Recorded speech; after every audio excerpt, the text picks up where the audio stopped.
Bonjour, c'est Cédric. J'espère que tu vas aimer ce nouvel épisode d'Outils du Manager. Si les idées dont je vais te parler te plaisent, tu auras peut-être envie de passer à l'action. Pour ça, j'ai créé une série de mails spécifiques en lien avec le sujet de ce jour. Pour recevoir cette série, il suffit que tu cliques sur le lien en descriptif. Je t'en reparle en fin d'épisode. En attendant, je te souhaite une excellente écoute. La semaine dernière, nous avons commencé un épisode sur la gestion du temps. Nous avons vu comment penser à notre temps et comment lister nos priorités. Il nous reste maintenant à passer à l'analyse de l'usage que nous faisons de notre temps par rapport à ces priorités. Et ensuite, on vous donnera un dernier conseil qui est de mettre votre priorité numéro 1 dans votre calendrier. Bon, on a notre papier avec nos 5 priorités. Ouais, c'est le grand maximum. Ok. Donc maintenant, vous allez prendre votre calendrier, votre planning ou votre agenda, enfin la chose sur laquelle vous notez vos activités. D'accord. Et si on n'en a pas? Alors si on n'en a pas, il faut arrêter tout de suite d'écouter le podcast. Vous allez perdre votre temps là. Parce qu'en fait, si vous n'avez pas un instrument calendrier qui vous permet de noter comment vous utilisez votre temps, il faut commencer par là. C'est-à-dire, vous ne pouvez pas travailler sans agenda si vous êtes un cadre.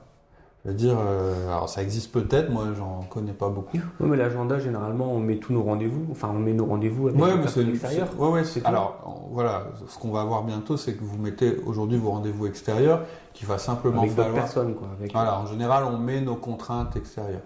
Ah oui, alors quand je dis ce qui vous sert à aussi...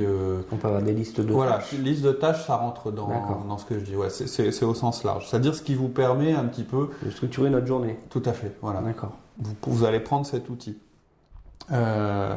Et donc, si vous n'avez pas un outil comme ça, alors je sais que ça existe, mais à mon avis, ça doit être 10% des gens qui travaillent sans agenda, sans liste. La pile de post-it, c'est un des outils. Ouais, c'est un mauvais outil, mais voilà, prenez votre outil actuel. Par contre, si vous n'avez pas d'outil aujourd'hui, le premier truc, même avant d'écouter ce podcast, c'est déjà d'acheter un agenda, d'acheter à la limite, reprenez, on a donné quelques trucs dans notre gestion des mails, comment utiliser un calendrier, etc. Il me semble qu'on en a parlé, on fera un podcast plus en détail là-dessus. Il faut au moins que vous ayez un agenda, quoi. Si vous n'avez pas d'agenda, là, on ne va pas pouvoir faire grand-chose pour vous. C'est le minimum. Voilà, donc... ok, 4 analyses. Alors, il y a 2 types d'analyses que vous pouvez faire. D'abord, l'analyse simple, ou alors, on verra plus tard, il y a une autre méthode si vous avez une assistante. Vous allez prendre votre vue, une page par jour, et vous allez imprimer les 3 dernières semaines. On imprime les 3 dernières semaines de son planning. Avec chaque page qui représente une journée.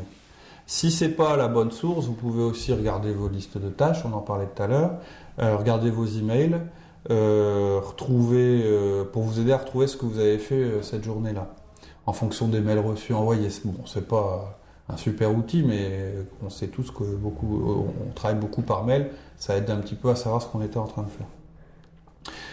Le premier travail que vous allez faire, c'est de marquer pour chaque journée l'heure de démarrage et de fin de votre journée de travail. C'est pas facile, ça à faire. Déjà les mails, parce que les gens ont un gros défaut, en général ils démarrent leur journée par les mails, ils la finissent par les mails, ce qui est une erreur, hein.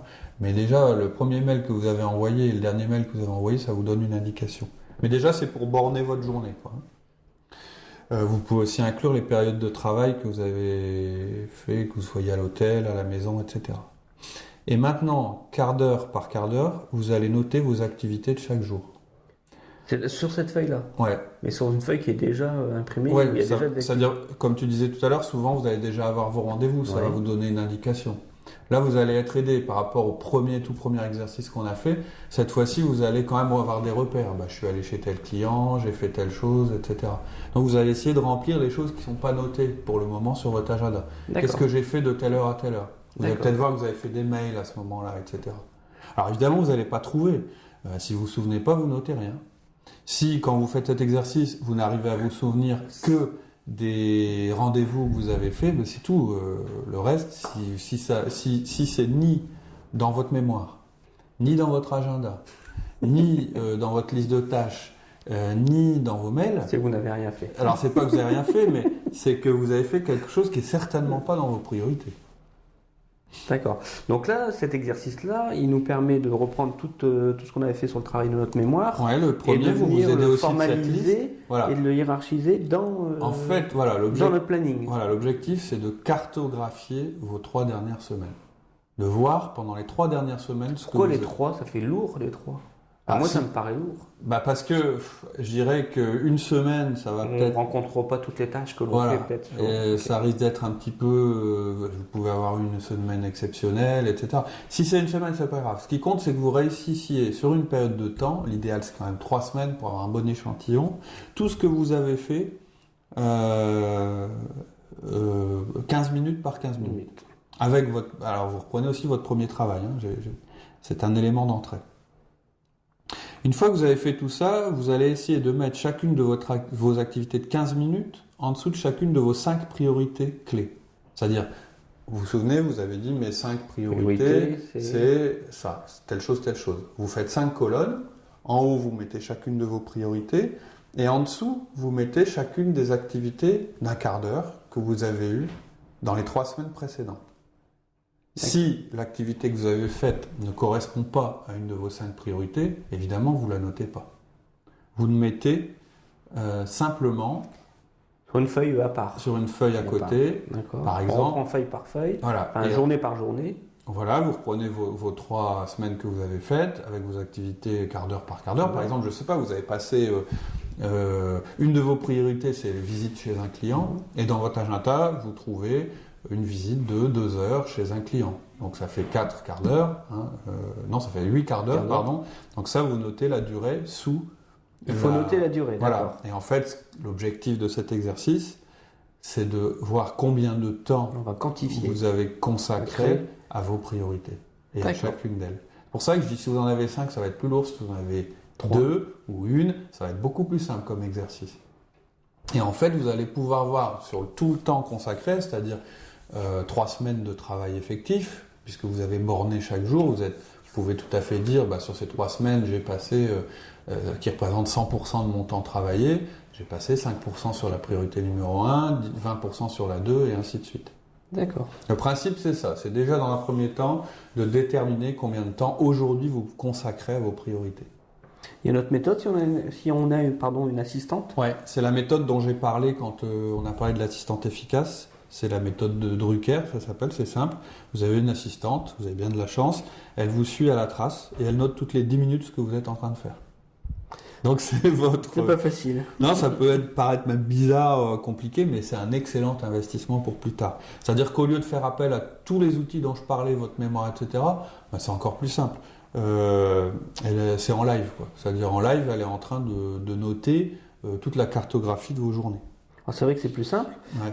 Par contre, si j'ai pas d'assistante. Alors, si vous n'avez pas d'assistante, vous pouvez quand même faire cette méthode. Vous mettez une alarme toutes les 10 minutes sur votre iPhone ou sur une montre ou sur ce que vous pouvez. Et vous avez un petit tableau. Et toutes les 10 minutes, à chaque fois que ça sonne, vous notez ce que vous êtes en train de faire. Alors c'est un peu énervant parce que ça sonne toutes les 10 minutes, mais ça vaut le coup, quoi. Alors c'est sûr que c'est un peu artificiel. C'est un petit peu comme quand on vous met un truc qui prend votre tension régulièrement pendant la journée, en général ça fait monter la tension. Mais disons que au bout d'un moment vous allez vous habituer, au bout de quelques heures, et vous allez voir à quoi vous avez consacré votre journée. Et on fait ça sur une période de combien de temps? On remonte pas trop là, on va pas. Non, on ne fait pas ça sur 3 semaines, mais je pense que essayer de faire ça sur 3-4 jours, ce serait bien. Ouais. Et en fait, vous allez être surpris du résultat. C'est un peu comme quand on se rend compte, de toute façon, par exemple, quand tu parlais des commerciaux avec lesquels tu étais allé, quelque part, tu fais le rôle de l'assistante. Tu n'as pas les outils, etc., mais tu es quand même en train de te faire des réflexions. Eux ne s'en rendent plus forcément compte, ou ils considèrent ça comme une contrainte, et puis qu'on n'a pas le choix, etc., donc ils ne remettent pas en question. Souvent, un œil extérieur, que ce soit l'assistante, que ce soit le travail que vous avez fait, dont on parlait précédemment, ou votre petit bip, c'est votre œil extérieur. Puisque après, vous allez reprendre tout votre temps et vous allez l'analyser. Ce que je disais quand on a fait le premier exercice, c'est que la mémoire n'est pas un bon outil. Donc, Toutes les méthodes que j'ai données ensuite, c'était des choses pour se substituer à notre mémoire et faire une vraie analyse, prendre du recul sur notre activité pour l'améliorer. Hein. D'accord. Mais l'important, c'est pas de passer du temps à faire une analyse. Ouais. On est d'accord.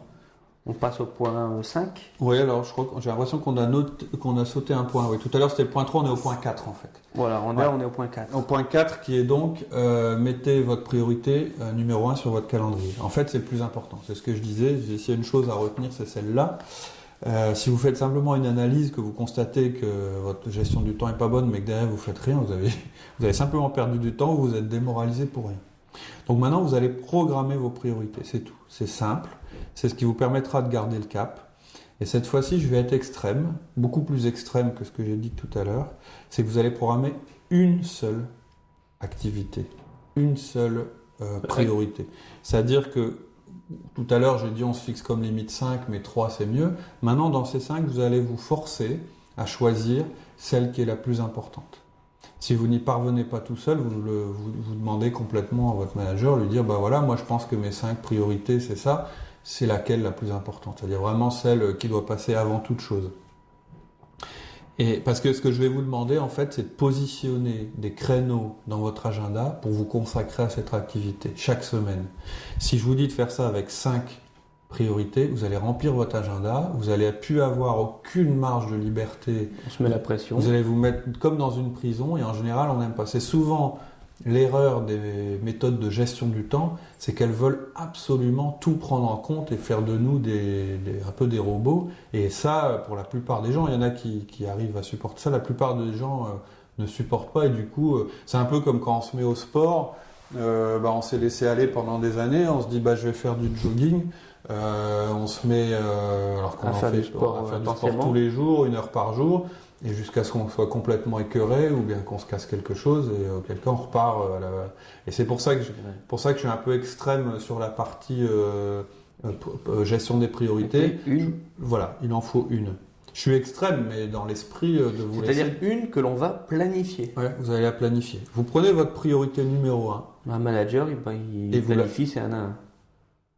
Est-ce que c'est une des priorités? Alors, ça, c'est autre chose. C'est-à-dire que, pour moi, le 1 à 1, dans le métier du manager, ça fait partie de la routine. Et ça, on l'a déjà dit. Alors, effectivement, c'est une priorité. Mais là, je parle plus de vos priorités de métier. D'accord. Hein, ce qui correspond... alors, c'est sûr, le 1 à 1, il est programmé, il ne bouge pas. Mais ce que je veux dire, c'est sur des choses qui ne sont pas habituellement pas programmées. Vous avez bloqué des périodes de temps dans votre calendrier pour vous y consacrer. Tout à l'heure, tu disais... Des rendez-vous personnels avec soi-même. Voilà. Le 1 à 1, c'est un rendez-vous avec quelqu'un d'autre. Avec quelqu'un d'autre. La réunion d'équipe, c'est un rendez-vous avec quelqu'un d'autre. Visiter un client, c'est un rendez-vous avec quelqu'un d'autre. Là, on parle vraiment de tâches, c'est vous. de rendez-vous personnels. Vous allez vous prendre un rendez-vous avec vous-même pour vous consacrer à une de vos priorités. Alors, au début, vous n'allez pas mettre précisément ce que vous allez faire pendant ce créneau horaire. Tout ce que vous savez, c'est que, alors ça va être un créneau horaire, ça dépend d'un tas de choses. Il y a des gens, ils vont y consacrer 3 heures par jour.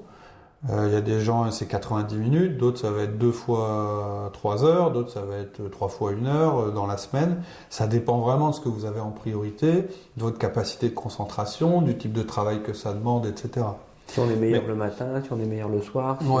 Alors, quand même, je vais donner un conseil général, un petit peu général par rapport à ça. C'est que je dirais la première semaine, vous vous bloquez au moins 2 blocs de 90 minutes pour votre première responsabilité.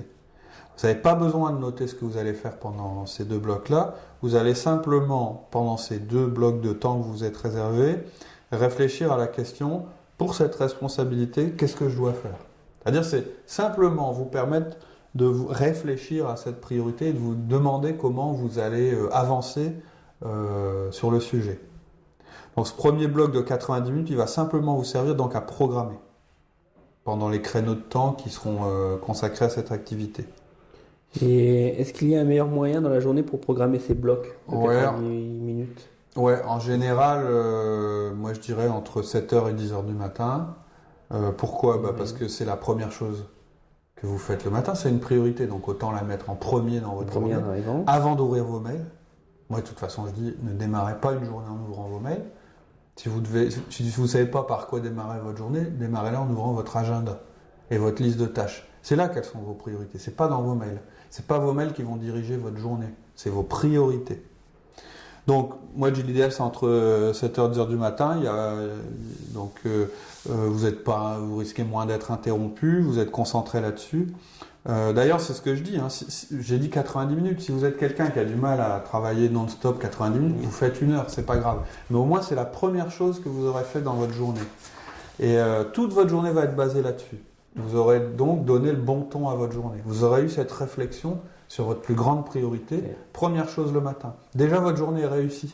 C'est-à-dire que plutôt qu'essayer de caser ça en fin de journée, quand plus personne n'est là, en général, c'est ce qu'on veut faire.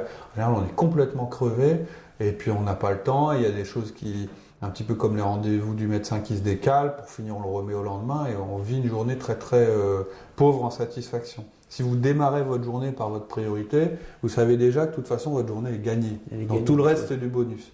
Donc, c'est pour ça que je dis que c'est mieux de le mettre le matin.